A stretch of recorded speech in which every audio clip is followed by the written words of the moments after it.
Hello, my name is Brandon Kiesling, and I serve as Associate Pastor at First Baptist Church, O'Fallon, Missouri.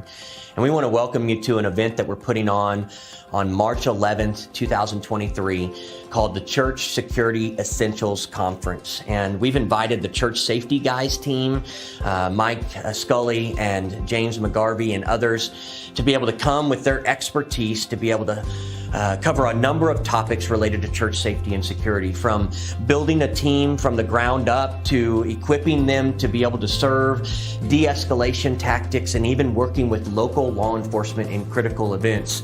This will be a one-day conference that you will be equipped and encouraged to be able to go back to your church and operate with excellence in the days ahead.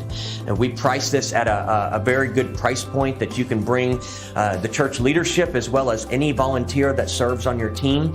And you can find all the information, including scheduling and bios of the speakers, as well as the pricing and registration on our website, which is firstofallon.com/church safety. We hope that you can come and participate in this amazing event, and again, that it'll be an encouragement to you in the days ahead. God bless.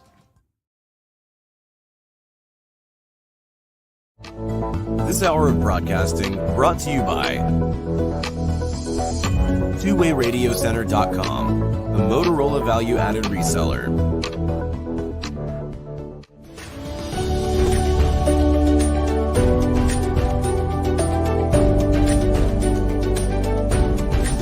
Welcome to the Church Safety and Security broadcast with the Church Safety Guys. Brought to you by Vigilant Impact. The Church Safety Guys is a nonprofit organization dedicated to equipping the vigilant, those men and women who stand watch, keeping our houses of worship and places of faith safe. We believe church safety and security must be a ministry first and have engaged, servant leaders who continually strive for excellence and teams of motivated volunteers that are always training. Join us for the next hour as the Church Safety Guys unpack safety, security, leadership, and ministry operations with your hosts, Dr. James McGarvey and Mike Scully.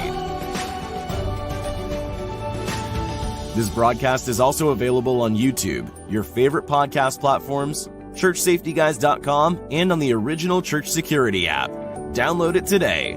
Feel free to like, subscribe, and share with your ministry.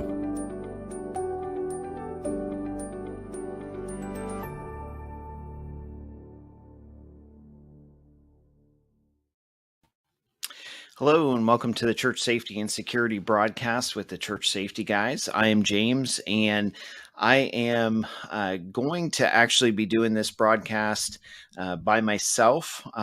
So if you have a chance to listen to it from the Church Safety Guys, Mike is actually not with me today, but we had a conversation offline, and I wanted to kind of express the importance of the topic and bring it up as a discussion for you all today. So I'm going to bring my guest in here in just a second, and we'll get rolling on that topic. But first of all, we hope you're doing well and you all are having a great holiday and Christmas season.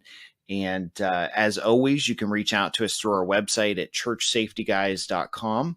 And we have numerous resources on there. We've got some great new resources with the 4 Pillars of Church Safety and Security book. That's available on Amazon. And also, just to mention, we also have a new devotional out, which is War Ready 2. So it's a sequel to the original War Ready devotional. And that's got a group study guide. So for you and your teams, that's available now through Amazon. And all of those resources are listed again at our website, which is churchsafetyguys.com. And if you have any questions or you want to place an order for your church, please feel free to reach out to us, because we can do bulk discounts and kind of go from there. So one thing I do want to mention real quick, if you're just joining us or you're watching on YouTube, feel free to like and share the broadcast. That always helps us with the YouTube algorithms, etc. And then also check out our website for conferences. We actually have several conferences coming up. We have a conference in St. Louis, Missouri in March. And then we also have another conference in March in Green Bay and in Ohio. So we've got a lot of stuff coming up right after Christmas, and we're looking forward to it. And then certainly right after Christmas, I think it's January 8th, we'll be back with our regular Sunday night broadcasts and pick up the next season and move forward with topics that you guys have selected. So we actually put together a pretty large list of different topics that folks have reached out to us about and asked us to talk about. And so we're lining that season up and kind of taking a break for the holidays. So without further eloquence, I will bring in our guest here, Mr. John Riley of General Response.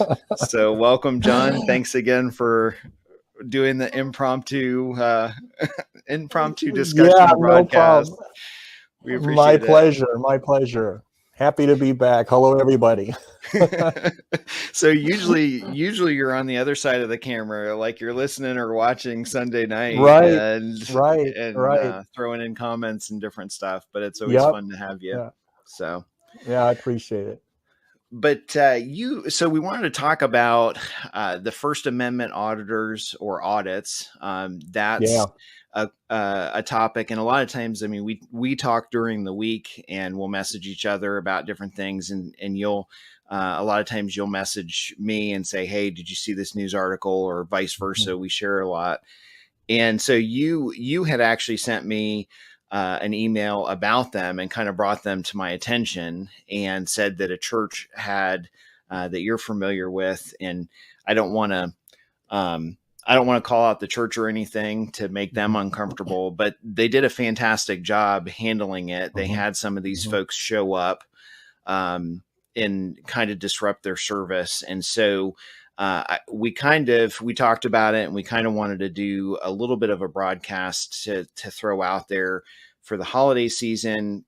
Churches are more crowded, busy, folks are busy, and it seems ripe for disruptions and churches to be a target. So we had a lot of folks reach out to us and say, "Hey, what exactly are the First Amendment audits, and what's this about? And can you talk to us more about it?" So and we'll play a little bit of a video here because they are coming back into the news, and they're getting a little bit more, I don't want to say forceful, but they're in the news a lot more. Maybe it's a slow news week. I'm not sure, but it seems like they're popping up more and more across the country. So we can definitely talk about that and play that news clip here in a little bit. But what are your for your knowledge of them? What are your thoughts about what they're doing and their ideology, for starters? Well, they're very similar to some folks out there who call themselves Second Amendment auditors, and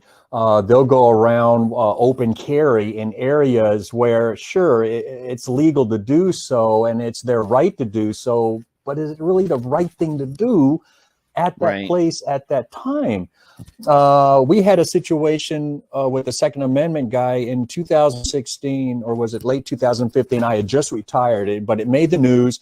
Individual wearing camouflage, carrying an AR, walking by an elementary school.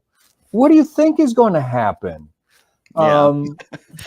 So they could now the GRPD, my colleagues, did a great job. They came in, detained him, verify that he was not a felon in possession, because we don't know who this guy is. Yes, we understand that he could be legally open carry, but since we got called to check on him, we might as well check on him. So make sure that he's legal, right? And the entire contact with him was like maybe 5 minutes long, but it was enough of a contact and a detainment for him that he did file a federal lawsuit. And so these folks who are out there who consider themselves auditors, who take it upon themselves to decide that they're going to go around auditing people, they do it for the purpose of creating confrontation, because without that type of confrontation, they're not going to be able in a position to audit and see if their rights are going to be violated or anything like that. So they go around creating these gray area situations where it increases the probability of having some type of a confrontation. Now, First Amendment auditors, they'll go around and stand around. Now, if like the situation that I'm going to talk about here, this individual was on public property, but he's right next to a church, and he's just standing there videotaping and taking pictures of the church. Sure. Anybody in their right mind will wonder, what's going on? And anybody at some point will come out and give them a friendly greeting. Hey, how you doing, sir? Is there anything I can do to help? And these folks will immediately become rude, antagonistic, confrontational, rude and obnoxious. And if you're not careful, you can get sucked into an argument with them, because your initial response to having someone suddenly become rude to you when you're just trying to be helpful is to get defensive and like, what the heck? Why are you being so rude to me? And if you're not careful, you can see how this will spin. And they're standing there with their recorders recording you. And so they go around doing this. I guess in their minds it makes rational sense, but it's reckless, it's dangerous, and I think it's only going to be a matter of time where someone is going to get themselves hurt. I think it's interesting because and you can go on for those of you that are listening, you can go on and pull up news articles and Google them. There's no shortage of information on them, and no shortage of YouTube videos, really. But I think initially, I like to think that it kind of started as a positive thing. I think initially the first few folks that started with it, they were trying to get a point across that certain elements of the government should have additional checks and balances and should be open to the public and that sort of thing. And public officials should be held to, a higher standard and more accountable because it's public property and that sort of thing. But unfortunately, it's just taken a crazy path away from that. And, it ends up, we've talked about on the broadcast before, we've talked previously about the sovereign citizen movement, which is very much like the Second Amendment auditors that you were talking about. The only difference is a lot of times they're just completely removed from the government. They don't want to hold accountability. They just say we're our own thing thanks to the Constitution. And there have been plenty of court cases. We could do a whole episode on court cases where that's just not legal. But the truth is that they've gotten to that point. The First Amendment auditors have gotten to that point, like you said, where they're just extremely divisive. And instead of trying to be and do something productive, it's turned into this, let me get in your face, let me stir up, and let me see if you'll violate my rights somehow, and kind of creating that hostile and caustic environment to try and push people. And who wouldn't get upset? Honestly, if you've been an officer before, I've worked with law enforcement. If you get somebody in your face at some point in time, you're probably going to snap, or you're going to get to that escalated level where you're just like, look, you've had you're coming off a 12-hour day, and you have to deal with one of these folks. And that's actually one of the things I after I heard about this incident, I wanted to, and I'm actually working on my own YouTube video discussing this incident, and I posted something on my Facebook, my Gentle Response Facebook page about it.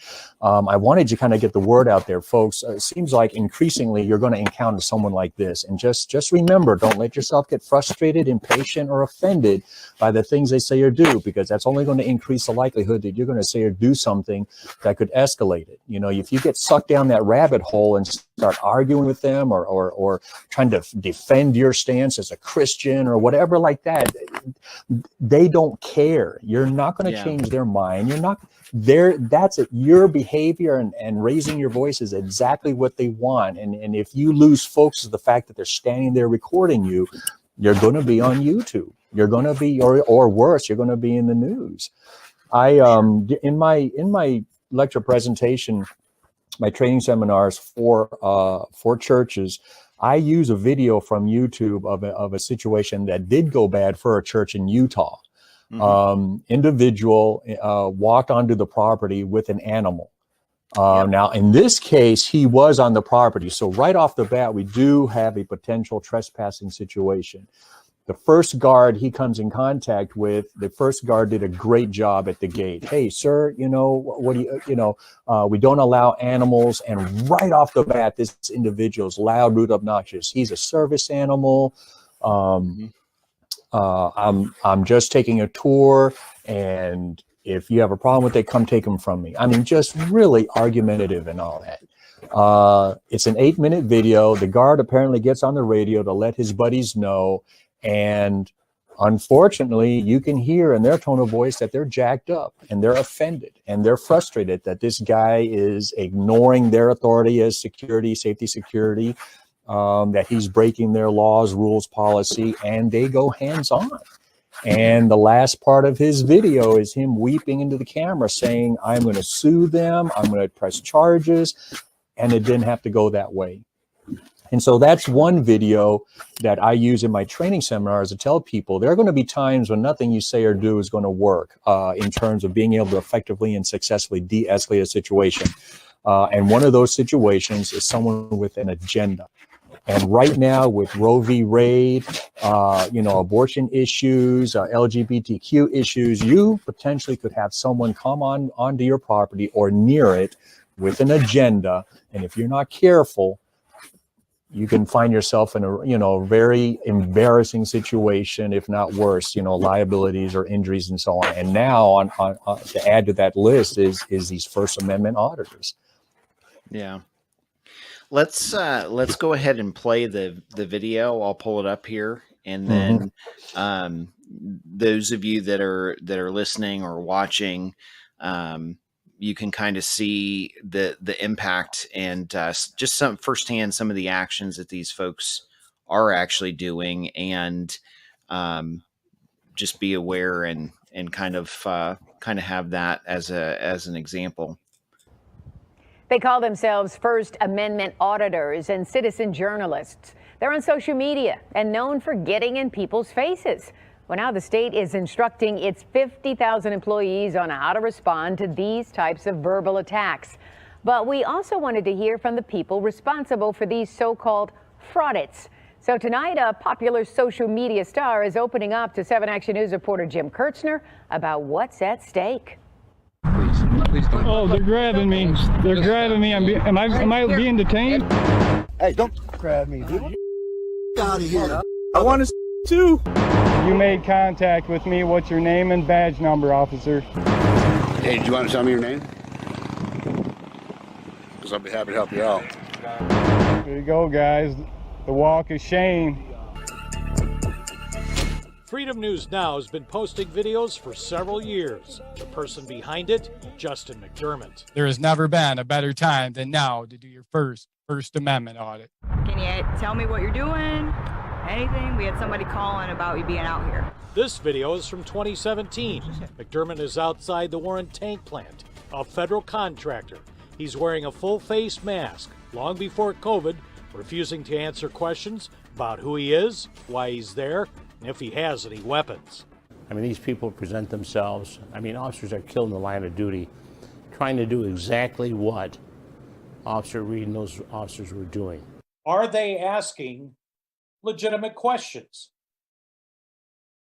oftentimes they are legitimate questions, and I'm okay with questions from officers, and my auditing style has changed throughout the years. There's absolutely no doubt that he was attempting to provoke the officers. Stop, man, please don't. Oh, they're grabbing me. They're grabbing me. Am I being detained? The police commissioner says the plan can be to get even more. File a lawsuit.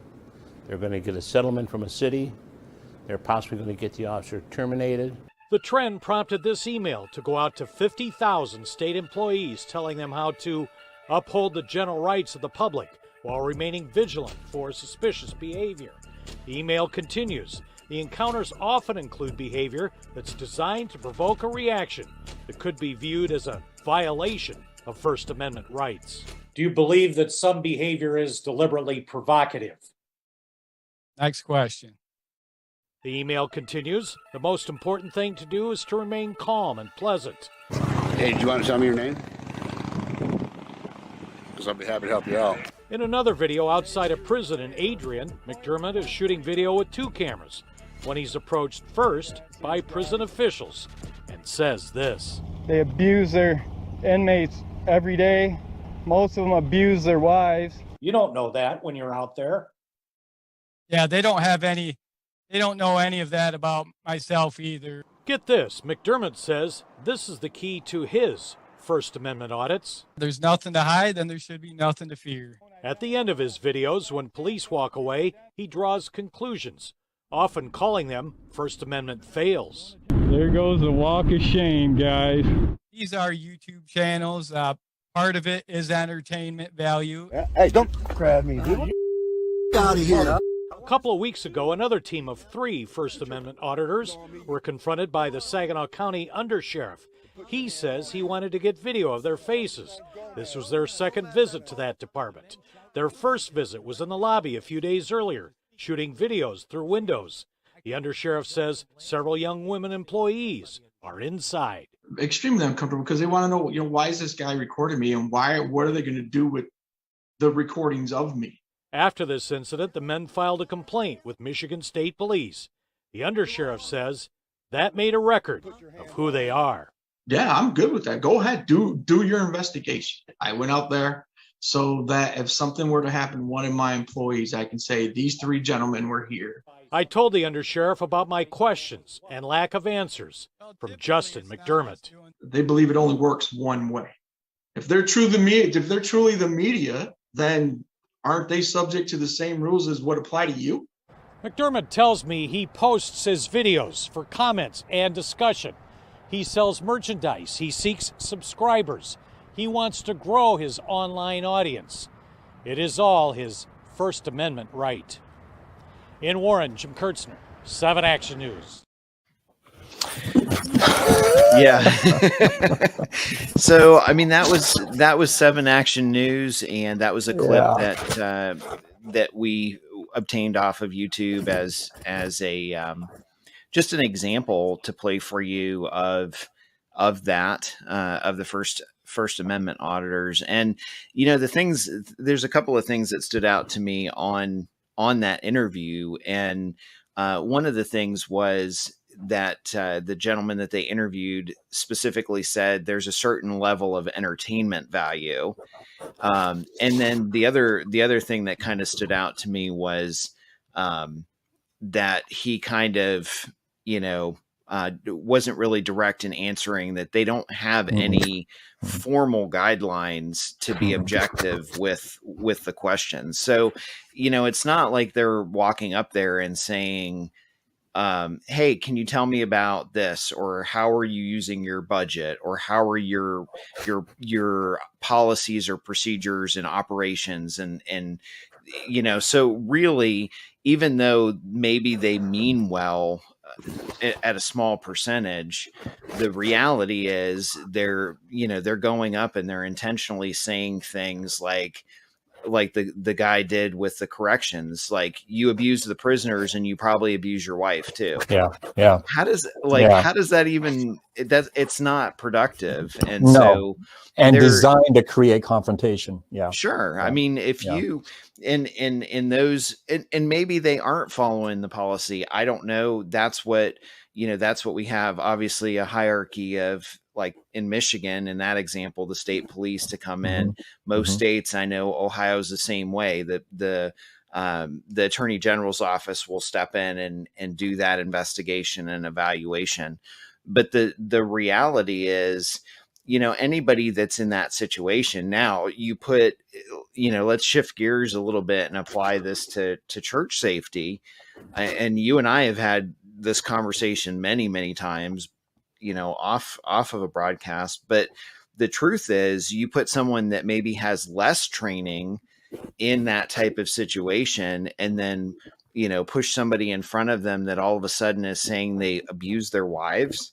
I mean, I would be upset. Absolutely. Absolutely. And that, that's exactly how and why I started my business, my ministry, was because I have seen, and unfortunately continue to see in certain situations, good people meaning well, but unfortunately, because they don't know what they don't know, they allow themselves to become offended, frustrated, or impatient with a certain situation, and they end up being the ones to say or do things that escalate it. And then after I got notified of this incident just last week at a church from a friend of mine who heads the security there, I just felt, you know what, we ought to talk about this and at least let everyone in your audience know, hey, stuff can happen. I want to validate and affirm what was done right. Talk about the things that potentially could have been done differently, and just give everyone that awareness that this crazy moronic idiocy mentality is out there, and remind people you don't have to engage with them. There is no law, rule, regulation, or policy that says you must, you shall, you will engage with one of these people. Now, 9 times out of 10, a lot of them will be out on the public walkway. They'll be on public property. They're just going to be standing there looking obnoxious and catch your attention.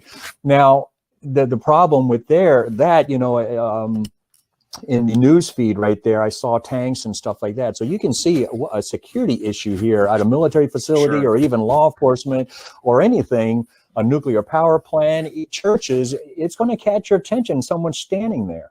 Of course you want to go out there and make contact. So these folks don't seem to understand or care. Actually, I think that's what it is. They're so narcissistic and self-righteous.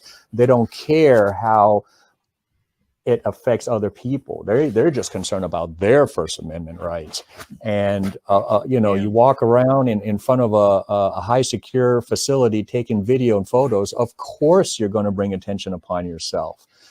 Well, and what's crazy about that in that situation too is that it's like they're looking to go viral. They want their 5 minutes of fame. And you're absolutely right. I mean, I work, my office is in a high level security facility similar to that, where we have our own law enforcement and own municipal services and everything. And I've talked to those folks in the past, those officers, and they respond the same way. I mean, even if it's an employee, like if I walked around and had my phone out and was video recording or doing something similar, even as an employee, they would stop and they would say, hey, what are you doing? Why are you doing this? This is private property. It's private federal property, inside. Now,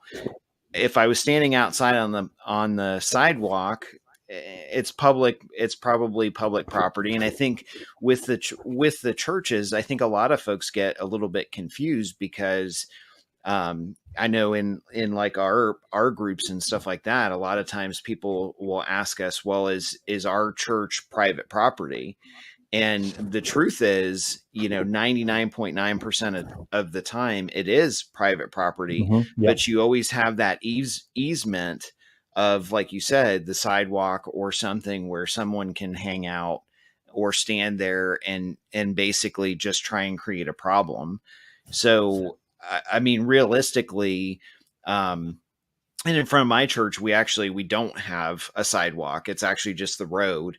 So, if they were standing on the road or standing on, the edge of our property, they would, if they're on the property, then we could certainly call law enforcement and have them trespassed, or, if they step back on the road, then that's a whole nother problem because, there's just it's not safe. So, an officer could address that. But the key with it is, I think too, this is one of those situations where, if you get involved and immediately get sucked into it, you need to be getting a hold of law enforcement, pulling yourself back and just say, you know what, this isn't really worth it for me to get sucked into this, because they're not going to be nice. They're not going to say anything. And truly, they're not there even to ask for money or to be helped. I know a lot of folks would say, well, I want to share the love of Christ with them and minister to them. But in reality, that individual has already gone past that emotional state of being helped. They're not there for that. Hello, my name is Brandon Kiesling, and I serve as an associate pastor at First Baptist Church, O'Fallon, Missouri. And one of my responsibilities here at the church is to oversee the general safety and security of all things happening on our campus. And the privilege that I get with that responsibility is to pour into a team of volunteers that literally have a wide range of skill sets and backgrounds, from the person that's an active military or first responder to the person that has just a volunteer and a heart to serve in this type of a team. And as a leader of this team, I have to look at the entire team and try to equip them where they're at. I've come across an organization recently called the Church Safety Guys that I absolutely love their heartbeat for this type of a ministry, because the focus point of them in all their equipping is to make a ministry first mindset. And so James McGarvey, Mike Scully, and others have really poured in their hearts into this ministry to be able to create a number of resources, podcasts, and books that will help you equip your teams in safety and security. One of the newest ones they put out is a book called 4 Pillars of Church Safety and Security, which really overviews the 4 core elements that any safety team should have instilled in their DNA of every team member. And I've picked up this resource recently. I've read it myself, and I've actually picked up a resource for every single one of my team members, because the way that I'm going to use this resource is in 2023, we're going to have a quarterly meeting, training session where we're going to unpack each one of these 4 pillars. And then, of course, it comes also with a workbook that they've written that comes alongside it that gives the biblical value, the biblical foundation for each of these pillars. And so we're going to work through it as a team, and we're going to, in the year 2023, really try to equip them to be ministry mindset first, to have operational excellence, to have really develop the leaders on our team, and to make sure that everything we do is done at top notch by training continually. And so my hope and prayer for you is that you would take these resources, that you would read them personally as a leader, and that you may consider buying one for each one of your team members and taking them through this study as well. Because we as leaders, again, are to equip the saints for the work of ministry. And so this is a valuable resource that you can use as you equip those on your teams in 2023. I hope you'll take advantage of that and other resources. You can find this on the Church Safety Guys website or on Amazon.com. Buy a copy of it, and we hope that you'll be blessed by it in the coming year. Thank you so much. They're there for their own gain and to create a problem. So, understanding and realizing that, addressing it, sure. I mean, you can go up to them, have a casual conversation and say, hey, can I help you? Why are you here today? What can I do for you? And, if they aren't, if they're there and they're not willing to leave, then pull yourself back and call law enforcement and tell them what's going on. I mean, in theory, at least from what I've seen, the First Amendment auditors, when they started, it was just specifically government stuff. So I don't know, why they've kind of migrated to churches, because churches don't typically fit in their ideology. But maybe they're bored. I don't know. Or maybe it's maybe it's a larger church and they think that's a better target. I think it's a combination of being bored and I don't think they have a life in that, and even in this one, they said that this guy is out there trying to get donations. He has no life other than this self-professed duty to go around doing this First Amendment auditors. I think potentially churches are going to become, especially because the spotlight is on churches for all this other stuff in the media. You see what I'm saying? So now they're becoming aware of churches. Well, they seem to have issues with this, and this. Let's see if they have an issue with my First Amendment right. One of the things I would caution people, being former law enforcement, I am always encouraging people to consider calling the police, but keep in mind, if an individual is just standing on the sidewalk and that's all they're doing, we don't necessarily need to get the police involved in that. And I just want to make sure, please, if there is something else more than just them standing on the sidewalk videotaping, then yes, by all means, call the police. But if that's all they're doing, hoping to draw someone on the inside out to come out to engage with them, let them stand there all alone. We had not too long ago, we had someone that was doing that. They were pacing in front of on our property with a video recorder recording. And I don't know, honestly, I don't know if they were part of this group or not. I know, we've had members from like the Sovereign Citizens come in and attend a service and then, try and talk to some of our pastors and some of our church leadership. And they were asked to leave and they agreed to it. There was no issue. Everything went fine. But with this gentleman, I think this was last summer, someone called me and said, hey, there's a guy that's walking on church property that keeps going back and forth with a video camera. And in fact, one of the pastors that lives across the street in like our parsonage actually called me and said, hey, just giving you a heads up. And I'm like, yeah, I see him. I appreciate the heads up. And, there were quite a few folks in the church that were like, oh, what do we do? How do we handle this? And I'm like, is he talking to anybody? Is he doing anything? And they're like, no, so it was kind of like that moment. Is he really doing anything disruptive? No. Okay. Well, then let him do his video recording. And I didn't go out there and, he lasted standing there probably about 10 minutes and then he left and there was no interaction. There was no confrontation. Now, like you said, I mean, if I had gone out there and interjected myself with that and just said, hey, buddy, what are you doing? Why are you recording?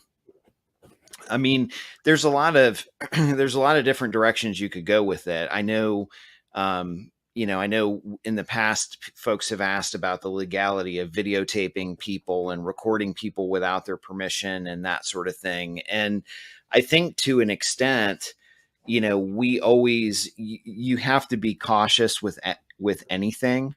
Like when we do our vacation Bible school in the summer, we have the kids area sectioned off. And in the past, we've had folks come up and try and videotape and do different things.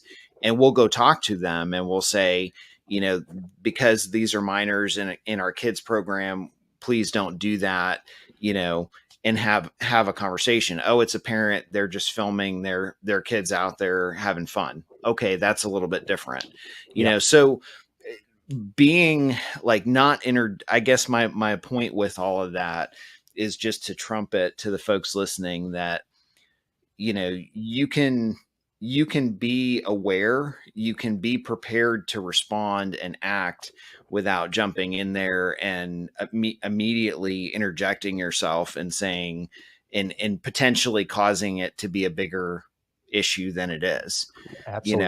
look at what the person's doing, watch their mannerisms, keep an eye on them from the building, but don't necessarily go out there and create a situation where you're on the 5 o'clock news because, all of a sudden you got in someone's face and asked them to leave. I mean, we have, with where our church is, we have folks that walk through our property all the time. They actually cut through because it's safer for them to walk through our parking lot and in our grass than on the street. And so oftentimes there are individuals at the church that will get irritated with that. And they're like, hey, don't cut through our property. And it's like, what are you going to do? Like, you're going to go out there and you're going to yell at that person for doing that. You're actually causing more of an issue than just let them walk through and, and move on from that. They're not doing anything destructive. So pick your battles, take a long, slow, deep breath. Is it really that big a deal? They're just walking through. And that's what one thing I would encourage people, if and when you notice someone like this. Now again, if they're on your property, you have a potential trespassing issue, because you do have the right to walk. But these folks, these auditors, they'll be in the gray area. They'll be on the sidewalk or whatever. Keep an eye on them at first. Don't just immediately launch yourself out there. Watch them and really determine and ask yourself, do I really need to go out there and talk to this person? Because remember, they are there looking for some type of confrontation, and you talking to them or trying to talking to them or convincing yourself that you're going to bring them to Christ and change their mind, or you're throwing pearls of swine. Excuse me, you're throwing throwing pearls of swine. You've got to recognize there's no point in making continuing this contact with them. In this situation that I was made aware of, this individual starts setting up. He's standing on the sidewalk. He's videotaping the building, and apparently some people are coming in for service. I think it was an evening service, and he's coming in with his wife, and he sees a guy standing there, and he casually asks him, "Hey, how you doing? What's going on?" This initial greeting, "Can I help you?" type of thing, and this guy is immediately a knucklehead about it. He's rude, obnoxious. So I'll call him Darren, because this guy called these guys Darrens. You got your Karens and your Darrens. So Darren stays there just continuously trying to talk to him. And then finally he walks away. Darren Jr. shows up. Now this is one of the other church security guys who actually happened to see this interaction and got the feeling from watching body language and mannerisms that something was up. He shows up, and as Darren walks away, Darren Jr. picks up the conversation, and this guy immediately is also loud, rude, obnoxious. And this whole interaction ended up being about 40 minutes. This from the first Darren to Darren the third. Darren Jr., the number 2 guy, talks with them for a little bit and finally walks away. Darren the third, another church personnel, comes out and says a few words, but then kind of ignores the guy, but he stays in the vicinity. And our subject is making comments about, they're just standing around here keeping an eye on me. Finally, Darren the third just walks away. And this is where the guy with each individual who walked away made comments about, there they go, the walk of shame. We heard that key phrase in that news feed, the walk of shame, and so on. And after a while, he finally walks away when no one came out to talk to him. And the one thing that I was really happy about after I watched that video, which was difficult for me because it just drives me crazy when I hear people like this guy who are deliberately trying to create chaos and confusion and all that, and stress and confrontation.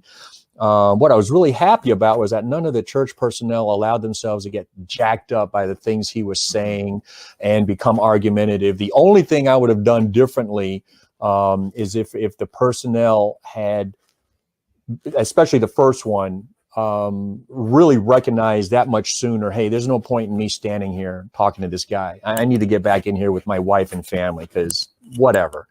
I would like to have just seen that happen. And then Get on the radio, folks, and let your friends, ushers, greeters know, hey, there's one of these auditors or whatever. As far as I'm concerned, he's probably harmless, looking for a confrontation. We'll just leave him out there on the sidewalk. Put the word out, let everyone know what's going on. And so otherwise, those are just the little tweaks. Otherwise, I thought it was really well done. The fact that everyone went home safe is a win right there. That is the big thing I try to emphasize right there. If you go home safe, your colleagues go home safe, that's a win. Okay, even if this guy ended up kicking over a trash can or throwing a rock through a window, you've got insurance for that. But don't, be very careful that you don't allow yourself to get sucked into a situation like that. So kudos to that church and their personnel, because how it can potentially be rare that you have 3 people independently engage a knucklehead like that, and all 3 of them do it right. Because invariably, sometimes in some of the situations I'm aware of, somebody gets jacked up. And then you get into this back and forth, and it just was unnecessary and could have escalated. But these 3 guys did a phenomenal job. Darren Jr. and Darren III.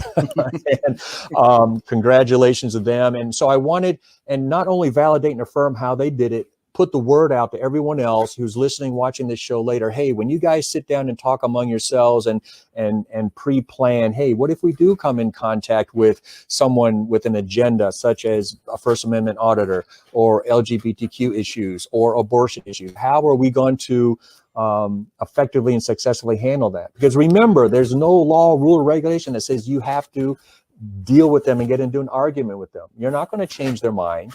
You're not going to necessarily change their behavior. They're there for confrontation. And they'll make comments about you abusing your wife, and stuff like that. Really antagonistic comments. So well done with that church. And I'm sure they're going to have their own after action review.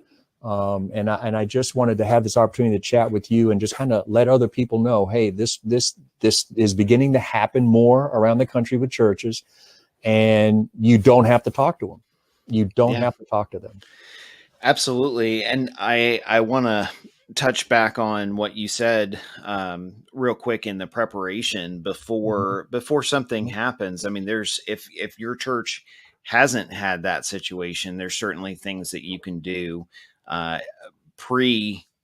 before something happens to jump in there and be more prepared and have a simple conversation with your folks that are volunteering and just ask them, say, hey, how would we handle this if someone came in and did this action or someone was staying? So, coach and mentor, reaffirm that everyone's on the same page, and maybe, contact your local law enforcement on trespass guidelines. And because every state is a little bit different. And every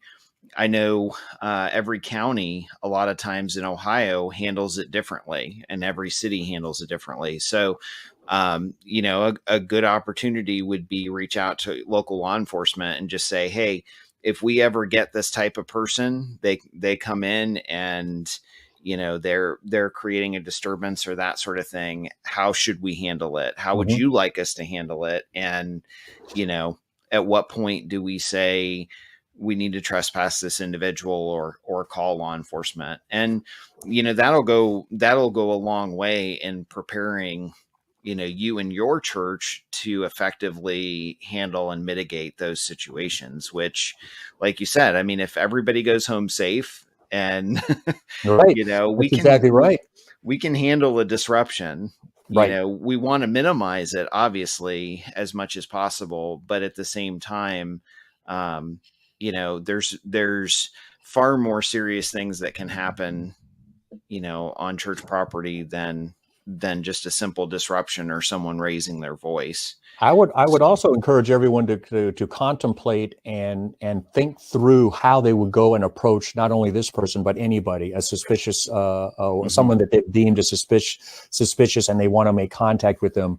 Go as a team if possible, but that doesn't mean you have to walk out there shoulder to shoulder. You can have a point person to actually do the talking, and then you or your partner in a standoff position, in what we used to call an overwatch position in the infantry, in an overwatch position, 30 feet back, whatever. And recognize that you don't have to be within arm's reach of someone to make contact with them. For safety purposes, you can stand back 20, 30 feet away, maybe have a car between you and whoever and say, hey, sir, ma'am, can I help you? Are you locked out? Whatever, you don't have to be all up in their face. Use some tactics and strategy that way. Because if it does go sideways, guns are pulled, whatever, you have a car to jump behind.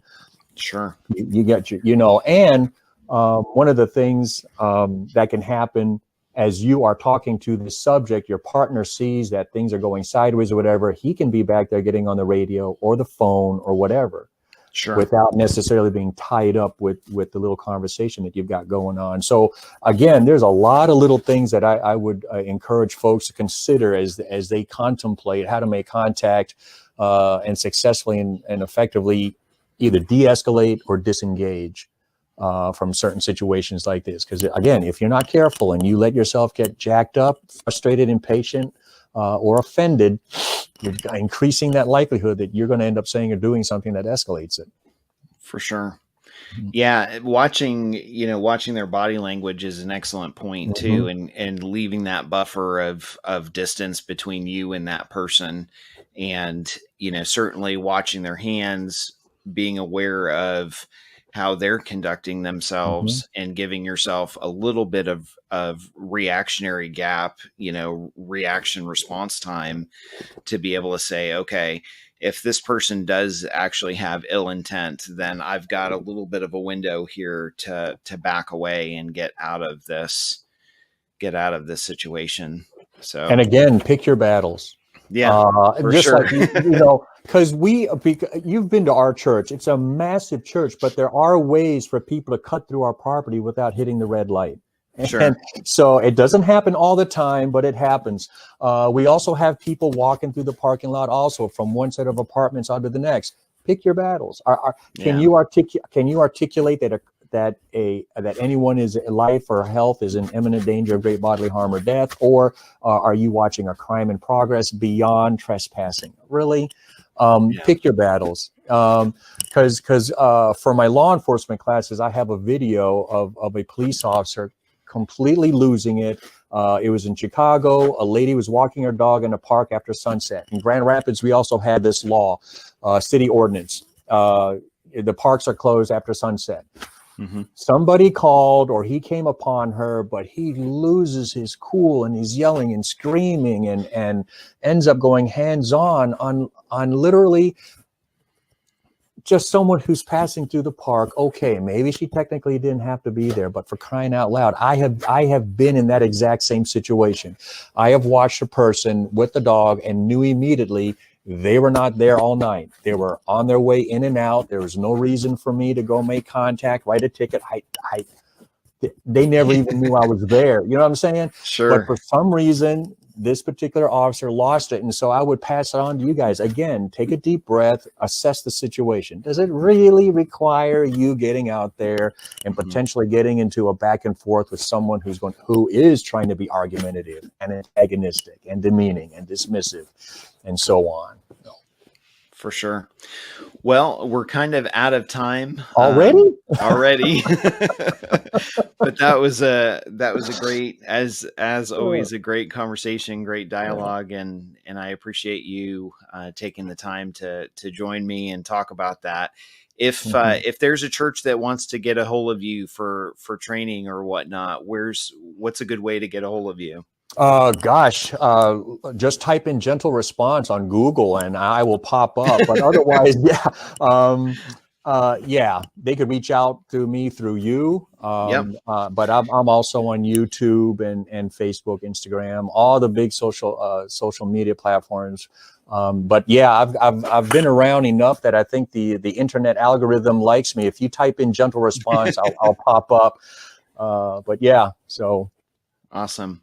Well, again, thanks for joining us, John. My pleasure. Have a great Christmas, and we'll talk to you again soon. Merry Christmas, everyone. Bye-bye. All right, we'll go ahead and wrap up. But again, as always, thanks for joining us. Thanks for hanging out with us for the last hour. And there's plenty of resources at our website at churchsafetyguys.com, and you're welcome to take a look at those. And we will be back, as I mentioned earlier, we'll be back January 8th with our regular broadcast on Sunday night at 7 p.m. Eastern Standard Time. And you're welcome to come back and join us for those sessions as well. So until next time, take care, God bless, and have a great holiday season. At Centurion Bible College, we're authentic about relationships, we're passionate on training, we're unapologetically biblical. And as the first college in the United States to design an associate's program in church safety and security, we're innovative. Explore Centurion Bible College and you'll find the tools to be better prepared to support your community and the mission of your church, the culture to help you engage with the people you serve with, and the environment to foster learning and leadership. Discover Centurion Bible College today. Enhance and develop the skills to engage and connect with your community when they need you the most. Be intentional in your community with a ministry mindset, understand concepts of safety and security, and make a difference today. For more information or to enroll, visit centurionbc.org or churchsafetyguys.com.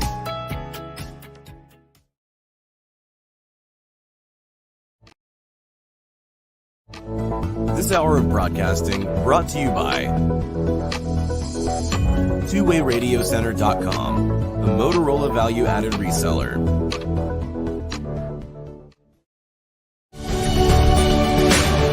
Thank you for joining the Church Safety Guys broadcast, brought to you by Vigilant Impact. We hope that you found it informative, and we appreciate your feedback and interaction. Be sure to share our broadcast with your teams.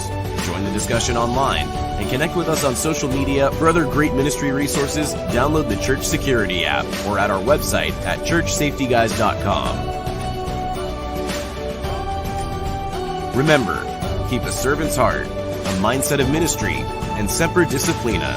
Always be training. Have a blessed week.